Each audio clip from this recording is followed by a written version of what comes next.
Hi hello, ಎಲ್ಲರೂ ಹೇಗಿದ್ದೀರಾ? ಎಲ್ಲರೂ ಕೂಡ ಚೆನ್ನಾಗಿದ್ದೀನಿ. ಆಫ್ಟರ್ ಲಾಂಗ್ ಟೈಮ್ ವೀಡಿಯೋ ಮಾಡ್ತಾಯಿದ್ದೀನಿ.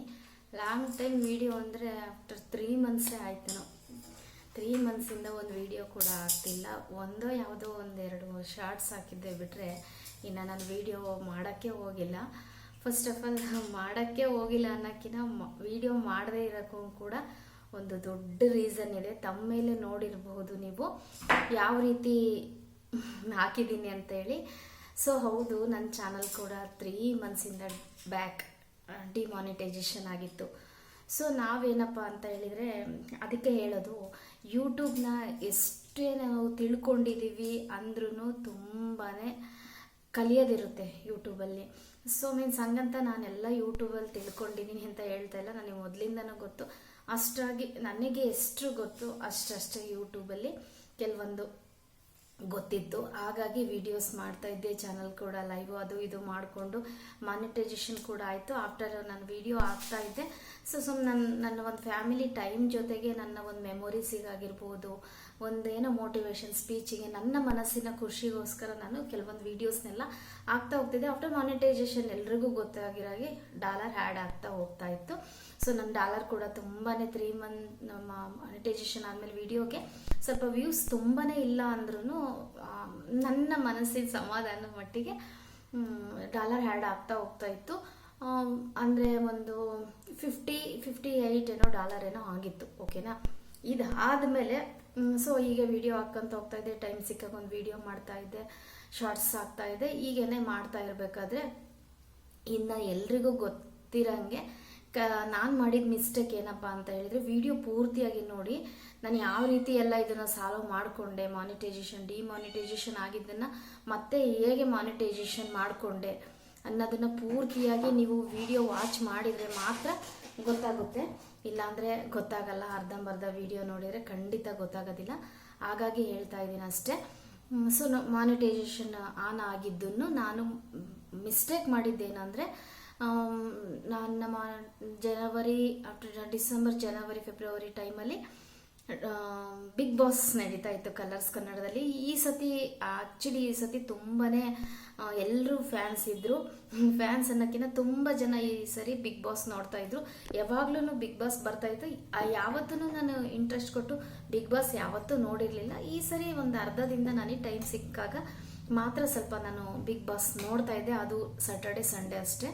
ಅಷ್ಟೊಂದು ಓವರಾಗಿ ಏನು ನೋಡ್ತಾ ಇರಲಿಲ್ಲ. ಬಟ್ ಏನೋ ನೋಡ್ತಾ ಇರ್ಬೇಕಾದ್ರೆ ಒಂದಿನ ಲಾಸ್ಟ್ ಎಂಡಿಂಗ್ ಅಲ್ಲಿವರೆಗೂ ಕೂಡ ನಾನು ಹಾಕಿರಲಿಲ್ಲ ವಿಡಿಯೋನ.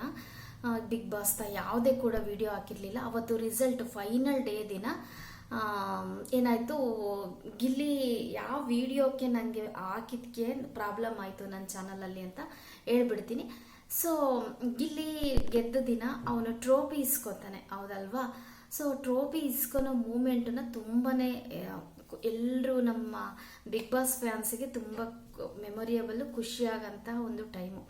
ಆ ಟೈಮಲ್ಲಿ ನಾನೇನು ಮಾಡಿದೆ, ಸೊ ನನ್ನ ವ್ಯೂಸ್ ಚೆನ್ನಾಗಿ ಆಸೆ ಎಲ್ರಿಗೂ ಇರುತ್ತೆ ಅಲ್ವಾ? ಸೊ ಒಂದು ಯಾವುದೋ ವಿಡಿಯೋ ವ್ಯೂಸ್ ಬರ್ಬೋದು, ಡಾಲರ್ಸ್ ಜಾಸ್ತಿ ಆಗ್ಬೋದು ಅನ್ನೋ ಒಂದು ಏನಂತಾರೆ, ಒಂದು ದುರಾಸೆಗೋಸ್ಕರ ನಾನೇನು ಮಾಡಿದೆ, ಬಟ್ ಬೇರೆಯವ್ರು ಹಾಕಿದ ವಿಡಿಯೋ ತೊಗೊಂಡು ಹಾಕಲಿಲ್ಲ, ಇನ್ಸ್ಟಾಗ್ರಾಮಲ್ಲಿ ತೊಗೊಂಡು ಹಾಕಲಿಲ್ಲ. ಜಸ್ಟ್ ನಮ್ಮ ಟಿ ವಿಲಿ ನಾನು ನೋಡ್ತಾ ಇದ್ವಲ್ಲ ಫೈನಲಾಗಿ 10:30 ಗಂಟೆ ಟೈಮಲ್ಲಿ ಅದು ಆಯ್ತಲ್ಲ, ಆವಾಗ ನನ್ನ ಫೋನಲ್ಲೇ ಡೈರೆಕ್ಟ್ಲಿ ನನ್ನ ಟಿ ವಿಲೇ, ನಮ್ಮನೆ ಟಿ ವಿಲೇ ವಿಡಿಯೋ ಮಾಡಿಕೊಂಡು ಆ ವಿಡಿಯೋನ ಡೈರೆಕ್ಟಾಗಿ ಬಂದುಬಿಟ್ಟು ಒಂದು ಪೋಸ್ಟ್ ಬಂದುಬಿಟ್ಟು ಇನ್ಸ್ಟಾಗ್ರಾಮಲ್ಲಿ ಹಾಕಿದೆ. ಇನ್ನೊಂದು ಅದೇನೇ ರಿಪೀಟ್ ಬಂದುಬಿಟ್ಟು ಯೂಟ್ಯೂಬಲ್ಲಿ ಶಾರ್ಟ್ಸಿಗೆ ಹಾಕಿದೆ. ಓಕೆನಾ? ಅದು ಹಾಕಿದ ತಕ್ಷಣವೇ ಅಷ್ಟೊಂದೇನು ವ್ಯೂಸ್ ಕೊಡಲಿಲ್ಲ. ಮಾರ್ನಿಂಗ್ ಎದ್ದು ನೋಡಿದಾಗ ಸಿಕ್ಕಾಪಟ್ಟೆ ವ್ಯೂಸ್ ಆಗಿತ್ತು. ಸಿಕ್ಕಾಪಟ್ಟೆ ವ್ಯೂಸು ಆಫ್ಟರ್ ನಾನು ಹಾಕಿ 3 ಡೇಸ್ಗೆ ನನ್ನ ಚಾನಲಿಗೆ ಪ್ರಾಬ್ಲಮ್ ಆಗಿತ್ತು.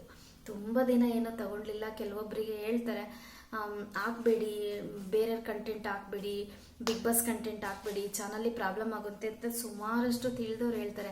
ಹಾಗೆಯೇ ನನ್ನ ಬ್ರದರ್ಸು, ನನಗೆ ಮೊದಲಿನಿಂದ ಗೈಡೆನ್ಸ್ ಆಗಿರೋ 2 ಬ್ರದರ್ಸು ಯೂಟ್ಯೂಬಲ್ಲಿ ಅವರು ಕೂಡ ಹೇಳ್ತಿದ್ರು, ಅಕ್ಕ ನಿಮ್ಮದು ಓನ್ ಕಂಟೆಂಟ್ ಇದೆ, ಮೊದಲಿಂದನೂ ಓನ್ ಕಂಟೆಂಟೇ ಮಾಡಿ, ತಲೆ ಕೆಡ್ಸ್ಕೊಳಕ್ಕೆ ಹೋಗ್ಬೇಡಿ, ಬೇರೆ ಬೇರೆ ಕಂಟೆಂಟ್ ಹಾಕ್ಬೇಡಿ, ಚಾನಲ್ ಪ್ರಾಬ್ಲಮ್ ಆಗುತ್ತೆ ಅಂತ. ಒಂದು ತಮ್ಮೇಲೆ ಹಾಕ್ದಾಗಿಂದ ಹೇಳ್ಬೋದು, ಏನೋ ಸ್ಮಾಲ್ ಮಿಸ್ಟೇಕ್ ಏನಾದರೂ ಮಾಡಿದ್ರು ಕೂಡ ತಕ್ಷಣ ಹೇಳ್ತಾ ಇದ್ರು, ಚೇಂಜ್ ಮಾಡ್ಕೊತಿದ್ದೆ.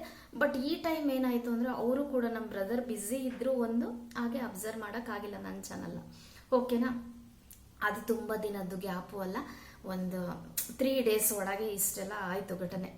ಅದಾದಮೇಲೆ ಏನಾಯಿತು, ಒಂದು ದಿನ ಬಿಟ್ಟು ನೋಡ್ತೀನಿ, ಒಂದು ದಿನದಲ್ಲಿ ಆಫ್ಟರ್ 2 ಡೇಸಿಂದ ವ್ಯೂಸ್ ಹೋಗ್ತಾ ಇದೆ, ಸಿಕ್ಕಾಪಟ್ಟೆ ವ್ಯೂಸ್ ಹೋಗ್ತಾ ಇದೆ. ಸಬ್ಸ್ಕ್ರೈಬರ್ ಕೂಡ ತುಂಬಾ ಇನ್ಕ್ರೀಸ್ ಆಗ್ತಿದ್ದಾರೆ. ಆಫ್ಟರ್ ಒಂದೇ ಒಂದು ಶಾರ್ಟ್ಸು 3 ನಿಮಿಷದ ಒಂದು ವಿಡಿಯೋಗೆ ನನಗೆ ಆ ಒಂದು ವಿಡಿಯೋದಿಂದ ಆ ಒಂದು ಶಾರ್ಟ್ಸಿಂದ ನನಗೆ ಸಬ್ಸ್ಕ್ರೈಬರ್ ಆಗಿದ್ದು 1950 ಜನ ಸಬ್ಸ್ಕ್ರೈಬರ್ ಅದೊಂದೇ ಶಾರ್ಟ್ಸಿಗಾದರು. ಓಕೆನಾ, ಅಷ್ಟೊಂದು ಜನ ಸಬ್ಸ್ಕ್ರೈಬರ್ ಆಗಿದ್ದಾರೆ ಅಂದಾಗ ಆ ವಿಡಿಯೋ ಎಷ್ಟು ವೈರಲ್ ಆಗಿರ್ಬೋದು ಅಂತ ನೀವೇನೇ ಯೋಚನೆ ಮಾಡಿ. ಫೈನಲಿ ಆ ವಿಡಿಯೋ ನನಗೆ 2 ಡೇಸ್ ಎಂಡಿಂಗ್ ಟೈಮಲ್ಲಿ ನೋಡಿದಾಗ 12 ಲ್ಯಾಕ್ ವ್ಯೂ ಹೋಗಿತ್ತು. ಸೊ ಲೈಕ್ ಕೂಡ ಅಷ್ಟೇ ಇತ್ತು, ವ್ಯೂಸ್ ಕೂಡ ಅಷ್ಟೇ ಇತ್ತು. ಅದು ವ್ಯೂಸ್ ಬಂದಂಗೆ, ಸಬ್ಸ್ಕ್ರೈಬರ್ ಬಂದಂಗೆ, ಲೈಕ್ಸ್ ಬಂದಂಗೆ ನನಗೆ ತುಂಬಾ ಖುಷಿ ಆಗ್ತಾ ಇತ್ತು. ಆ ಖುಷಿಯಿಂದ ನನಗೆ ದುಃಖ ಇದೆ ಅಂತ ಖಂಡಿತ ಕೂಡ ನಾನು ಇಮ್ಯಾಜಿನೇಷನ್ ಮಾಡ್ಕೊಂಡೇ ಇರಲಿಲ್ಲ. ಓಕೆನಾ, ಅದಾದ 3 ಡೇಸ್ ಮಧ್ಯಾಹ್ನ ನನಗೆ ಏನಾಯಿತು, ದೊಡ್ಡ ಶಾಕು.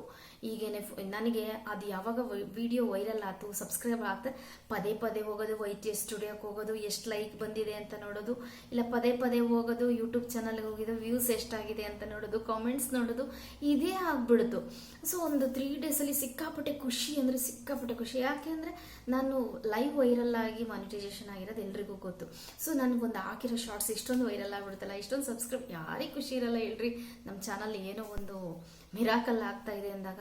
ಸೊ ಒಂದು ಬಿಗ್ ಬಾಸ್ ಇದರಿಂದ ಆಯ್ತಲ್ಲ ಅನ್ನೋ ಎಷ್ಟೋ ಥ್ಯಾಂಕ್ಸ್ ಹೇಳ್ಬಿಟ್ಟು ಕಲರ್ಸ್ ಕನ್ನಡಗೆ. ಹಾಗೆ ಗಿಲ್ಲಿದ ಒಂದು ವಿಡಿಯೋ ಟ್ರೋಫಿ ಇಸ್ಕೊಳೋದು ಹಾಕಿದ್ನಲ್ಲ ಅದು.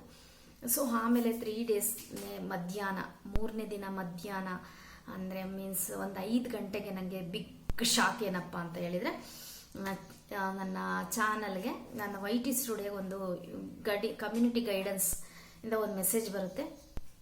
ನಿಮ್ಮ ಒಂದು ಶಾರ್ಟ್ಸಿಗೆ ಕಾಪಿ ಸ್ಟ್ರೈಕ್ ಬಂದಿದೆ ಅಂತೇಳಿ. ಚಾನಲ್ಗೆ ಕಾಪಿ ಸ್ಟ್ರೈಕ್ ಬಂದರೆ ಪ್ರಾಬ್ಲಮ್ಮು, ಕಾಪಿ ರೈಟ್ ಬಂದರೆ ಮ್ಯೂಸಿಕ್ ರಿಮೂವ್ ಮಾಡಿಕೊಂಡು ಏನೋ ಸರಿ ಮಾಡ್ಕೋಬೋದು. ಕಾಪಿ ಸ್ಟ್ರೈಕು 1 ಬಂದರೆ ಏನು ಪ್ರಾಬ್ಲಮ್ ಆಗಲ್ಲ, ಒಂದು 2 ಬರಬಾರ್ದು, 3 ಬರಬಾರ್ದು. ಫೈನಲಿ 3 ಬಂದ್ರಂತೂ ಚಾನಲ್ಲೇ ಡಿಲೀಟ್ ಆಗುತ್ತೆ, 2 ಬಂದರೂ ಡಿಲೀಟ್ ಆಗುತ್ತೆ, 1 ಬಂದರೆ ಏನೋ ಸರಿ ಮಾಡ್ಕೋಬೋದು ಅಂತಲೂ ಕೂಡ ನಮ್ಮ ಬ್ರದರ್ ಹೇಳ್ತಾ ಇದ್ರು.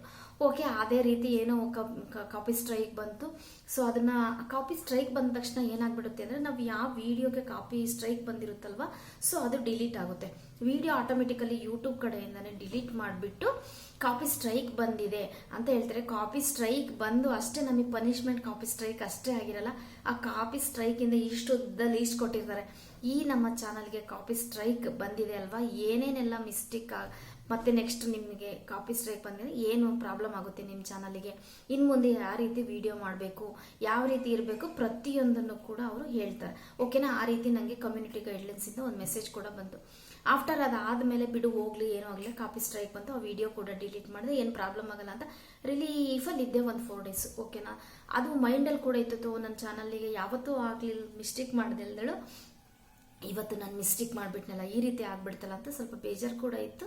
ಸೊ ನನ್ನ ಮಕ್ಳ ಕ್ಲಾಸ್ ಕಡೆಯಿಂದ ಅದು ಟೆನ್ಷನ್ಗೆ ನಾನು ಸುಮ್ಮನಾಗ್ಬಿಟ್ಟೆ. ಆಮೇಲೆ ಒಂದು ವೀಕಲ್ಲ ಏನಾಯಿತು ಅಂದರೆ, ಆ್ಯಕ್ಚುಲಿ ಎಲ್ರಿಗೂ ಒಂದೇ ಸತಿ ಕಾಪಿ ಸ್ಟ್ರೈಕ್ ಬಂದಾಗ ಚಾನಲ್ ಏನು ಪ್ರಾಬ್ಲಮ್ ಆಗಲ್ಲ, ಮಾನಿಟೈಸೇಷನ್ ಏನು ಆಫ್ ಆಗಲ್ಲ ಅಂತಾರೆ.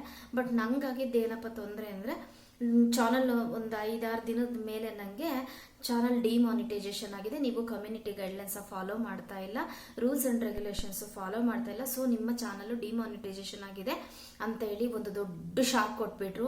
ಆಲ್ರೆಡಿ ನಂದು $59 ಆಗಿತ್ತು. ಇನ್ನೊಂದು ಆಸುಪಾಸು ಇನ್ನೊಂದು 1 ಮಂತ್ 1.5 ಮಂತಲ್ಲಿ ಡಾಲರ್ ಕೂಡ ಕಂಪ್ಲೀಟ್ ಆಗಿ ಸ್ಯಾಲ್ರಿ ಕೂಡ ಬರೋ ಮೂಮೆಂಟಲ್ಲಿ ಇತ್ತು. ಸೊ ಹಾಗಾಗಿ ಏನಾಯಿತು ಅಂದರೆ ಸಿಕ್ಕಾಪಟ್ಟೆ ಬೇಜಾರಾಯಿತು. ಏಕೆಂದರೆ ಒಂದು ಕಷ್ಟಪಟ್ಟು ಕಟ್ಟಿದ ಚಾನಲ್ಲು, ಮೆಮೊರಿ ಇತ್ತು ಅದರಲ್ಲಿ. ನಾನು ಒಂದು ಲೈವ್ ಮಾಡ್ಬೇಕಾದ್ರೆ ವೈರಲ್ ಆದಾಗ ವಾಚ್ ಅವರಿಗೆ ಎಷ್ಟು ಕಷ್ಟಪಟ್ಟಿದ್ದೀನಿ, ವಿಡಿಯೋ ಕಂಟೆಂಟ್ ತಗೊಳಕ್ಕಾರೆ ಎಷ್ಟು ಕಷ್ಟಪಟ್ಟಿದ್ದೀನಿ, ಪ್ರತಿಯೊಂದು ಕಷ್ಟಪಟ್ಟು ಕಟ್ಟಿರೋ ಅಂಥ ಚಾನಲ್ಲು ಹಿಂಗೆ ತಕ್ಷಣ ಒಂದು 3 ನಿಮಿಷಕ್ಕೋಸ್ಕರ ಮಾನಿಟೈಸೇಷನ್ ಆಫ್ ಆಗಿಬಿಡ್ತು. ಸೊ ತುಂಬಾ ಅಂದರೆ ತುಂಬಾ ಬೇಜಾರಾಯಿತು. ಒಂದು 3 ಡೇಸ್ ಊಟ ಮಾಡೋಂಗಾಗಲಿಲ್ಲ, ನಿದ್ದೆ ಮಾಡೋಂಗಾಗಲಿಲ್ಲ, ತುಂಬಾ ಪ್ರಾಬ್ಲಮ್ ಆಯಿತು. ಅದನ್ನು ಚಾನಲ್ ಇಷ್ಟೊಂದೆಲ್ಲ ಕಟ್ಟಿ ಪ್ರಾಬ್ಲಮ್ ಆಗಿರೋದೇ ಅನುಭವಿಸಿರೋರಿಗೆ, ಆ ಕಷ್ಟ ಅನುಭವಿಸಿರೋರಿಗೆ ಗೊತ್ತಿರುತ್ತೆ. ಯೂಟ್ಯೂಬಲ್ಲಿ ಒಂದೊಂದು ಪ್ರಾಬ್ಲಮ್ ಅನುಭವಿಸ್ತಿರೋರಿಗೆ ಗೊತ್ತಿರುತ್ತೆ. ಆ ರೀತಿ ಪ್ರಾಬ್ಲಮ್ ಕೂಡ ಆಗೋಗ್ಬಿಡ್ತು. ಸೊ ಏನು ಮಾಡೋಕ್ಕಾಗಲ್ಲ. ಆಮೇಲೆ ಒಂದು 3 ಡೇಸ್ ಆದಮೇಲೆ ನನ್ನ ಬ್ರದರ್ಸ್ಗೆಲ್ಲ ಫೋನ್ ಮಾಡಿ ಅವರೆಲ್ಲ ಚೆಕ್ ಮಾಡಿ ಎಲ್ಲ ನೋಡಿ ಎಲ್ಲ ಮಾಡಿದ್ಮೇಲೆ ಸೊ ಏನಾಗಲ್ಲಕ್ಕ ಅಪ್ಲೈ ಮಾಡ್ಬೋದು ಮತ್ತೆ ಅವರು ರೂಲ್ಸ್ ಎಲ್ಲ ಕೊಟ್ಟಿದ್ರು, ನಮಗೆ ಇನ್ಫಾರ್ಮೇಷನ್ ಎಲ್ಲ ಕೊಟ್ಟಿರ್ತಾರೆ ಏನು ಮಾಡ್ಬೋದು ಮತ್ತೆ ಮೋನೋ ಮಾಡ್ಕೊಳಕ್ಕೆ. ಆ ರೂಲ್ಸ್ ಪ್ರಕಾರ ನಾನು ಮತ್ತೆ ಒಂದು 12 ಡೇಸ್ ಮೇಲೆ, ಒಂದು 14 ಡೇಸ್ ಮೇಲೆ ಮತ್ತೆ ಅಪೀಲ್ ಮಾಡಬೇಕು. ನನ್ನ ಚಾನಲ್ ಏನು ಪ್ರಾಬ್ಲಮ್ ಮಾಡಿದೆ ಅಂತೇಳಿ ಮತ್ತೆ ಒಂದು ವಿಡಿಯೋ ಮಾಡಿ ಅಪೀಲ್ ಮಾಡಬೇಕು. ಓಕೆನಾ, ನನ್ನ ಬ್ರದರ್ ಹತ್ರ ಅದನ್ನು ಕೂಡ ಎಲ್ಲ ಬರೆಸ್ಕೊಂಡು ಕೇಳಿಕೊಂಡು ಮಾಡಿಕೊಂಡು ಕಮ್ಯುನಿಟಿ ಗೈಡ್ಲೈನ್ಸಲ್ಲಿ ಏನೇನು ಫಾಲೋ ಮಾಡಬೇಕು ಅದನ್ನೆಲ್ಲ ವಿಡಿಯೋ ಮಾಡೋಕ್ಕೆ ಸ್ಟಾರ್ಟ್ ಮಾಡಿದೆ. ಅಪೀಲ್ ಕೂಡ ಹಾಕಿದೆ. ಅದು ಅಪೀಲ್ ಹಾಕಿ ಫಸ್ಟ್ ಅಪೀಲಲ್ಲಿ ಏನಾಗುತ್ತೆ ಅಂತ ಹೇಳಿದರೆ ಒಂದು 14 ಡೇಸ್ ಮೇಲೆ ನಾವು ಅಪೀಲ್ ಹಾಕಬೇಕು. ಅಷ್ಟು ಡೇಸಲ್ಲೆಲ್ಲ ರೆಡಿ ಮಾಡ್ಕೊಂಡು ಹಾಕಿದೆ. ಬಟ್ ಏನಾಯಿತು ಅಂದರೆ ನಮ್ಮ ಒಂದೇನಂತಾರೆ ಟೈಮ್ ಸರಿ ಇತ್ತು ಅಂತ ಹೇಳಿದರೆ ಮಾನಿಟೈಸೇಷನ್ ಆನ್ ಆಗಿಬಿಡ್ತಿತ್ತು. ಬಟ್ ಅದು ಏನೋ ಮತ್ತೆ ಅವರು ನನಗೆ 14 ಡೇಸ್ ಆದಮೇಲೆ ನಾನು ಫಸ್ಟ್ ಅಪೀಲಿಗೆ ನನ್ನ ಚಾನಲ್ ಮಾನಿಟೈಸೇಷನ್ ಆನ್ ಮಾಡಲಿಲ್ಲ. ಮತ್ತೆ ಬಂದುಬಿಟ್ಟು ಇಲ್ಲ ಮಾಡೋಕ್ಕಾಗೋದಿಲ್ಲ, ಇನ್ನು 3 ಮಂತ್ಸ್ ಟೈಮ್ ಇದೆ ನಿಮಗೆ, ನಿಮ್ಮ ಚಾನಲಲ್ಲಿ ಏನೇನು ಮತ್ತೆ ಮಿಸ್ಟೇಕ್ ಮಾಡಿದ್ದೀರಾ, ಇನ್ನೊಂದು ದೊಡ್ಡ ಲೀಸ್ಟ್ ಇರುತ್ತೆ, ನಾವು ಯಾವ ರೀತಿ ಕಾಪಿ ಸ್ಟ್ರೈಕ್ ಬಂದಿರುತ್ತೆ ಅಂತೇಳಿ ಅದನ್ನು ತೆಗೆದ್ಬಿಟ್ಟು ಏನೇನು ಮಿಸ್ಟೇಕ್ ಮಾಡಿದ್ದೀರಾ ಅದನ್ನೆಲ್ಲ ನೋಡಿಕೊಂಡು ನೀವು ಚಾನಲ್ ಸರಿ ಮಾಡ್ಕೊಳ್ಳಿ. ಆಮೇಲೆ ಮತ್ತೆ ಚೆಕ್ ಮಾಡಿ ಅದರಲ್ಲಿ ಏನೋ ಮಿಸ್ಟೇಕ್ ಇಲ್ಲ ಅಂತ ಹೇಳಿದರೆ ನಿಮ್ಮ ಚಾನಲ್ಲು ಮಾನಿಟೈಸೇಷನ್ ಆನ್ ಮಾಡ್ತೀವಿ ಅಂತೇಳಿ ಶುದ್ಧ ಲೀಸ್ಟ್ ಕೊಟ್ಟರು. ತುಂಬಾ ಸಿಕ್ಕಾಪಟ್ಟೆ ಬೇಜಾರು ಕೂಡ ಆಯಿತು. ಬಟ್ ಇನ್ನೊಂದು ಲಕ್ ಏನಪ್ಪ ಅಂದರೆ ಇನ್ನೊಂದು ಅವಕಾಶ ಇತ್ತು. ಯಾವುದ್ಯಾವುದಕ್ಕೂ ವೆಯ್ಟ್ ಮಾಡ್ತೀನಂತೆ, ಒಂದು 3 ತಿಂಗಳು ವೆಯ್ಟ್ ಮಾಡೋಣ, ನೋಡೋಣ. ನಾನು ಒಂದು ಪ್ರಾಮಾಣಿಕತೆಯಿಂದ ಇದ್ದು ನಾನು ಒಳ್ಳೇದು ಮಾಡಿದರೆ, ನಾನು 4 ಜನಕ್ಕೆ ನನ್ನಿಂದ ಒಳ್ಳೇದಾಗಿದ್ದರೆ, ನನ್ನಿಂದ ಯಾರಿಗೂ ತಪ್ಪಾಗಲಿಲ್ಲದ್ರೆ, ಬೇಜಾರಾಗಲಿಲ್ಲದ್ರೆ, ದೇವರ ದಯೆ, ಮೇಯ್ನಾಗಿ ದೇವರ ಒಂದು ದಯೆ ಇದ್ದರೆ ನನ್ನ ಚಾನಲ್ ಮತ್ತೆ ಸರಿ ಆಗುತ್ತೆ ಅನ್ನೋ ಒಂದು ಹೋಪಿಂದ ನಾನು 3 ಮಂತ್ಸು ಕಾದೆ. ಅದೇ ಟೈಮಲ್ಲಿ ನನ್ನ ಮಗಳು ಕೂಡ ಭರತನಾಟ್ಯ ಕ್ಲಾಸ್ ಎಕ್ಸಾಮ್ ಕಟ್ಸಿದ್ದು. ಸೊ ಸಿಕ್ಕಾಪಟ್ಟೆ ಬ್ಯುಸಿ ಆದ. ಇದರಿಂದ ಅದನ್ನೇನೋ ಮಾಡಿ ನಮ್ಮ ಸಿಸ್ಟರ್ಸ್ ಯೂಟ್ಯೂಬಲ್ಲೇ ನನ್ನ ಫ್ರೆಂಡ್ಸ್ ಅವರಿಬ್ಬರು ಅವರು ನಮ್ಮ ಬ್ರದರ್ಸು ಎಲ್ಲ ಸಮಾಧಾನ ಮಾಡಿ ಸರಿಯಾಗುತ್ತೆ, ಏನಾಗಲ್ಲ, ನೋಡೋಣ, ವೆಯ್ಟ್ ಮಾಡೋಣ, ಇಲ್ಲಾಂದರೆ ನೋಡೋಣ ಮುಂದಿಂದು ಪ್ರೊಸೀಜರು ಅಂತ ಯೋಚನೆ ಮಾಡಿ ಹೇಳಿ ನನಗೆ ಹೆಂಗೋ ಸಮಾಧಾನ ಮಾಡಿದ್ರು. ಸಮಾಧಾನ ಕೂಡ ಆದೆ. ಆಫ್ಟರ್ 3 ಮಂತ್ ಆದಮೇಲೆ ಮತ್ತೆ ಅಪೀಲ್ ಮಾಡಬೇಕು. ಸೊ ಆ ಟೈಮಲ್ಲಿ ನಾನು ಮತ್ತೆ ಅಪೀಲ್ ಮಾಡಿದಾಗ ಮತ್ತೆ 1 ಡೇ ಟೈಮ್ ತೊಗೊಂಡು ಮಾನಿಟೈಸೇಷನ್ ಆನೇನೋ ಆಯಿತು. ಆವಾಗ ಮಾನಿಟೈಸೇಷನ್ ಆಯಿತು, ಸಿಕ್ಕಾಪಟ್ಟೆ ಖುಷಿ ಆಯಿತು. ಇವತ್ತು ನಾನು ಮಾನಿಟೈಸೇಷನ್ ಅಪೀಲ್ ಮಾಡಿದಾಗ ನೆಕ್ಸ್ಟ್ 1 ಡೇವರೆಗೂ ಫೋನ್ ತೆಗಿಯೋದು, YT ಸ್ಟುಡಿಯೋ ನೋಡೋದು, ಯೂಟ್ಯೂಬ್ ನೋಡೋದು ಸರಿಯಾತ. ನನ್ನ ಚಾನಲ್ಲು ಸಿಕ್ಕಾಪಟ್ಟೆ ಕ್ಯೂರಿಯಾಸಿಟಿಲಿತ್ತು, ಭಯ ಕೂಡ ಅಷ್ಟೇ ಇತ್ತು ಮತ್ತೇನಾಗುತ್ತೋ ಅಂತ ಹೇಳಿ. ನಾನು ಆ್ಯಕ್ಚುಲಿ ಒಂದು 4 ಭಾಳ ಏನಾಕಿರಲಿಲ್ಲ, ಎಲ್ಲನೂ ನೋಡಿದೆ, ಶಾರ್ಟ್ಸ್ ನೋಡಿದೆ. ವಿಡಿಯೋ ಅಂತೂ ಆ್ಯಕ್ಚುಲಿ ನಾನು ಎಲ್ಲಿಂದನೂ ವಿಡಿಯೋ ತೊಗೊಂಡು ಹಾಕಿರಲಿಲ್ಲ, ಓನಾಗೆ ವಿಡಿಯೋ ಇತ್ತು. ಶಾರ್ಟ್ಸ್ ಮಾತ್ರನ ನನ್ನ ಒಂದು ಇನ್ಸ್ಟಾಗ್ರಾಮಲ್ಲಿ ಅಂತಾರೆ ಇನ್ಸ್ಟಾಗ್ರಾಮ್ ವಿಡಿಯೋ ತಗೊಂಡಿಲ್ಲ ಹಾಕಿದ್ರೆ ಏನಾಗಲ್ಲ ಅಂತ. ಬಟ್ ನನ್ನ ಒಂದು ಇನ್ಸ್ಟಾಗ್ರಾಮ್ ವೀಡಿಯೋಸ್ನೇ ತೊಗೊಂಡು ನಾನು ಇಲ್ಲಿ ಹಾಕ್ತಾಯಿದ್ದೆ. ಯಾಕೆ ಬೇಕು, 3 ತಿಂಗಳು ಟೈಮ್ ಕೊಟ್ಟಿದೆ ಅಂದು ಡೌಟ್ ಇರೋ ಎಲ್ಲ ಶಾರ್ಟ್ಸ್, ಸಿಕ್ಕಾಪಟ್ಟೆ ಶಾರ್ಟ್ಸ್ ಕೂಡ ಡಿಲೀಟ್ ಮಾಡಿದೆ. ಓಕೆ ನೋಡೋಣ, ಅದು ಒಂದು ಆಯಿತು ಅಂತ ಸಿಕ್ಕಾಪಟ್ಟೆ ಶಾರ್ಟ್ಸ್ ಮಾತ್ರ ಡಿಲೀಟ್ ಮಾಡಿದೆ. ಆಮೇಲೆ ನೋಡೋಣ ಅಂತ ಅದೇ ಆಯಿತು. ಬಟ್ ಇನ್ನೊಂದು ಬೇಜಾರು ಏನಪ್ಪ ಅಂದರೆ ಡಾಲರ್ ಸಿಕ್ಕಾಪಟ್ಟೆ ಕಮ್ಮಿ ಆಗಿತ್ತು ಅಂತಂದರೆ ಸಿಕ್ಕಾಪಟ್ಟೆ ಕಮ್ಮಿ ಆಗಿದೆ. ಆ ಟೈಮಲ್ಲಿ ಅಷ್ಟೊಂದಾಗಿತ್ತು, ಬಟ್ ಕಮ್ಮಿ ಆಯಿತು. ಏನು ಮಾಡೋಕ್ಕಾಗಲ್ಲ ಅಲ್ವಾ. ಅಟ್ಲೀಸ್ಟ್ ನನ್ನ ಚಾನಲ್ ಸರಿ ಆಯಿತು, ಮಾನಿಟೈಸೇಷನ್ ಏನಾಯಿತು, ಮತ್ತು ಡಾಲರ್ ಆ್ಯಡ್ ಆಗುತ್ತೆ ಅನ್ನೋದು ಇನ್ನೊಂದು ಖುಷಿ ಆಯಿತು. ಅದ್ರ ಜೊತೆ ಇನ್ನೊಂದೇನೆಂದರೆ ತುಂಬಾ ನಾವು ತಿಳ್ಕೊಳೋದಿರುತ್ತೆ. ಯೂಟ್ಯೂಬಲ್ಲಿ ಸುಮ್ಮನೆ ಬರ್ತೀವಿ, ವಿಡಿಯೋ ಮಾಡ್ತೀವಿ, ಶಾರ್ಟ್ಸ್ ಮಾಡ್ತೀವಿ, ಏನೋ ಒಂದು ಹಾಕ್ತೀವಿ, ಏನೋ ಒಂದು ಇರ್ತೀವಿ ಅಂದರೆ ಸಾಧ್ಯನೇ ಇಲ್ಲ. ನಾವು ಸಿಕ್ಕಾಪಟ್ಟೆ ತಿಳ್ಕೊಬೇಕು. ನನ್ನ ಒಂದು ಈ ಚಾನಲ್ಲು ನನಗೆ ಇನ್ನೊಂದು ಖುಷಿ ಏನಂದರೆ ಚಾನಲ್ ಡಿಲೀಟ್ ಆಗಲಿಲ್ಲ.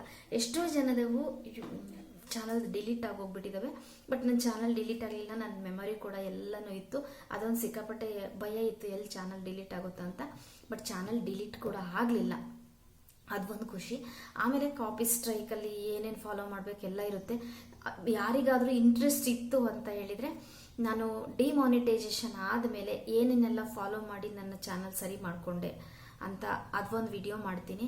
ಕಮ್ಯುನಿಟಿ ಗೈಡ್ಲೈನ್ಸು ನನಗೆ ಪೂರ್ತಿಯಾಗಿ ನಾನು ತಿಳ್ಕೊಂಡಿದ್ದೀನಿ ಅಂತ ಹೇಳಲ್ಲ. ನನ್ನ ಬ್ರದರ್ಸು ನನಗೆ ತಿಳಿಸಿದ ಮಟ್ಟಿಗೆ ಯಾವ ರೀತಿ ಮಾಡಿದರೆ ಡಿಮೋನೋ ಆಗಿದ್ದು ಸರಿ ಮಾಡ್ಕೋಬೋದು ಅನ್ನೋದು ಇಂಟ್ರೆಸ್ಟ್ ಇತ್ತು ಅಂತ ಹೇಳಿದರೆ ಅದೊಂದು ವಿಡಿಯೋ ಮಾಡ್ತೀನಿ. ಹಾಗೆಯೇ ನಿಮಗೆ ನಾನು ಗೊತ್ತಿರೋ ಹಾಗೆ ಮೋಟಿವೇಶನ್ ವಿಡಿಯೋ ಮಾಡ್ತಾ ಇದ್ದೀನಿ. ಸೊ ಮೋಟಿವೇಶನ್ ಆಗಲಿ, ಮಿಕ್ಸ್ ಕಂಟೆಂಟೇ ಹೋಗಲಿ. ಕೆಲವೊಬ್ರು ಅಂತಾರೆ ಮಿಕ್ಸ್ ಕಂಟೆಂಟಿಗೆ ಮಾನಿಟೈಸೇಷನ್ ಆಗಲ್ಲ, ಡಾಲರ್ ಅದೆಲ್ಲ ಏನಿಲ್ಲ, ಆ್ಯಡ್ ಆಗುತ್ತೆ. ಸೊ ನಾನು ಸಿಕ್ಕಾಪಟ್ಟೆ ನನ್ನ ವಿಡಿಯೋ ವೈರಲ್ ಆಗಲಿದ್ರು ಎಷ್ಟೋ ಒಂದು ವಿಡಿಯೋ ವೈರಲ್ ಆಗೋದಕ್ಕೆ ಡಾಲರ್ ಆ್ಯಡ್ ಆಗ್ತಾ ಇದೆ. ಅದೊಂದು ತುಂಬಾ ಖುಷಿ ಆಯಿತು. ಒಂದು 3 ತಿಂಗಳು ಯೂಟ್ಯೂಬ್ಗೆ ಬರದೇ ಇರೋದಕ್ಕೆ ಕಾರಣನೂ ಕೂಡ ನಂದು ಎಕ್ಸಾಮ್ ಬ್ಯುಸಿ, ಫ್ಯಾಮಿಲಿಗೆ ಅಂತ ಟೈಮ್ ಕೊಟ್ಟಿದ್ದೆ. ಅದೊಂದು ಫಸ್ಟ್ ಪ್ರಿಫರೆನ್ಸ್. ಆಮೇಲೆ ಚಾನಲ್ ಈ ರೀತಿ ಆಗಿತ್ತು. ಸ್ವಲ್ಪ ಜನಕ್ಕೆ ಸಂತೋಷ ಕೂಡ ಆಗಿತ್ತ ಗೊತ್ತಿಲ್ಲ, ಯಾಕೆಂದರೆ ನಾನು ಯೂಟ್ಯೂಬಲ್ಲಿ ಕಾಣಿಸ್ತಾ ಇಲ್ಲ ಅಂತ. ತುಂಬ ಜನಕ್ಕೆ ಅಷ್ಟೇ ಬೇಜಾರಾಗಿತ್ತು. ನನಗೆ ಅಂತ ಸಪೋರ್ಟ್ ಮಾಡೋಂಥ ತುಂಬ ಜನ ಯೂಟ್ಯೂಬಲ್ಲಿ ಇದ್ದಾರೆ. ಅಣ್ಣ ತಮ್ಮರಂದಿರು, ಅಕ್ಕ ತಂಗಿರು ಸಿಕ್ಕಾಪಟ್ಟೆ. ನಾನು ಯೂಟ್ಯೂಬಲ್ಲಿ ಏನು ಪಡ್ಕೊಂಡಿಲ್ವ ಗೊತ್ತಿಲ್ಲ, ಬಟ್ ನನಗೆ ಒಳ್ಳೊಳ್ಳೆ ಅಕ್ಕ ತಂಗಿರು, ಅಣ್ಣ ತಮ್ಮರು ಸಿಕ್ಕು. ನನಗೆ ಇನ್ನೊಂದು ಬೇಜಾರಂದರೆ ಚಾನಲ್ ಎಲ್ಲಾದರೂ ಹೋದರೆ ನನಗೆ ಎಲ್ಲರೂ ಕಾಂಟ್ಯಾಕ್ಟ್ ಇಲ್ಲ. ಇನ್ಸ್ಟಾಗ್ರಾಮಲ್ಲಿ ಕೇವಲ ಅಷ್ಟೇ ನನಗೆ ಒಂದು ಒಳ್ಳೇದು ಬಯಸೋದು. ಆದರೆ ಯೂಟ್ಯೂಬ್ಗೆ ಹೋದಾಗ ಸುಮಾರಷ್ಟು ಜನ ನನಗೆ ಅಣ್ಣಂದರು ಸಿಕ್ಕಿದ್ದಾರೆ. ಅವ್ರನ್ನ ಎಲ್ಲಿ ಮಿಸ್ ಮಾಡ್ಕೊತೀನೋ, ಚಾನಲೇ ಎಲ್ಲಿ ಹೋಗುತ್ತೋ, ಮತ್ತೆ ಅವರನ್ನು ನನಗೆ ಆಗುತ್ತೋ ಇಲ್ಲೋ, ತುಂಬಾ ಬೇಜಾರಿತ್ತು. ಸೊ ದೇವರ ದಯೆ, ನಮ್ಮ ರಾಯರನ್ನು ನನ್ನ ನಂಬಿದ್ದೆ. ರಾಯರು ನನ್ನನ್ನು ಕೊನೆಗೂ ಕೈ ಬಿಡಲಿಲ್ಲ. ನಂಬಿದ ದೇವರು ಯಾವತ್ತೂ ಕೈ ಬಿಡಲ್ಲ. ಹಾಗೆಯೇ ನನ್ನ ರಾಯರು ನನ್ನ ಕೈ ಬಿಡಲಿಲ್ಲ. ಮತ್ತು ಚಾನಲ್ ಸರಿ ಆಯಿತು.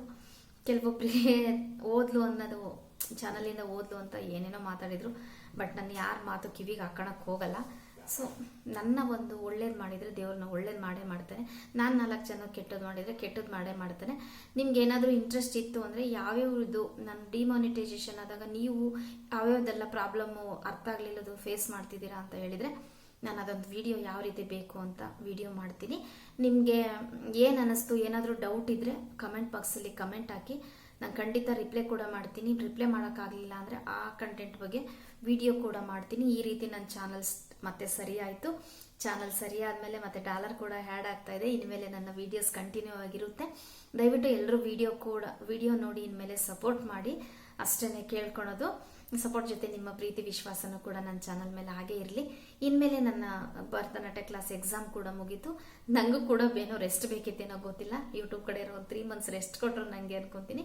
ಇನ್ಮೇಲೆ ಮತ್ತೆ ನನ್ನ ರೊಟೀನ್ ಸ್ಟಾರ್ಟ್ ಆಗುತ್ತೆ. ಇನ್ಮೇಲೆ ನಾನು ಕೂಡ ಫ್ರೀ ಆಗ್ತೀನಿ. ಸ್ಕೂಲ್ ಸ್ಟಾರ್ಟ್ ಆದಮೇಲೆ ಫ್ರೀನೇ ಅಲ್ವಾ, ಮಕ್ಕಳು ಕಳಿಸಿದ್ಮೇಲೆ ವಿಡಿಯೋ ಬರ್ತಾ ಇರುತ್ತೆ. ಒಳ್ಳೊಳ್ಳೆ ಕಂಟೆಂಟ್ ವಿಡಿಯೋ ಕೂಡ ಮಾಡಾಕ್ತೀನಿ. ಯಾವ ರೀತಿ ಇಂಟ್ರೆಸ್ಟ್ ಇರೋ ವಿಡಿಯೋ ಬೇಕು ಅಂತ ಹೇಳಿ ಕಮೆಂಟ್ ಬಾಕ್ಸಲ್ಲಿ ಹಾಕಿ. ಇನ್ನು ಮಾನಿಟೈಸೇಷನ್ ಮಾಡ್ಕೊಳ್ಳೋದು ಏನಾದರೂ ಡೌಟ್ ಇದ್ದರೆ ಕೇಳಿ, ಅದು ಕೂಡ ವಿಡಿಯೋ ಮಾಡ್ತೀನಿ ಅಂತ ಹೇಳ್ತಾ ಇನ್ನೊಂದು ನೆಕ್ಸ್ಟ್ ವಿಡಿಯೋಗೋಸ್ಕರ ವೆಯ್ಟ್ ಮಾಡ್ತಾ ಇರಿ. ಇಷ್ಟಂತೂ ವಿಡಿಯೋ ನೋಡಿ ನನಗೆ ಸಪೋರ್ಟ್ ಮಾಡೋಕ್ಕೆ thank you so much. Bye. ಮತ್ತೆ ನೆಕ್ಸ್ಟ್ ಸಿಗ್ತೀನಿ. Thank you.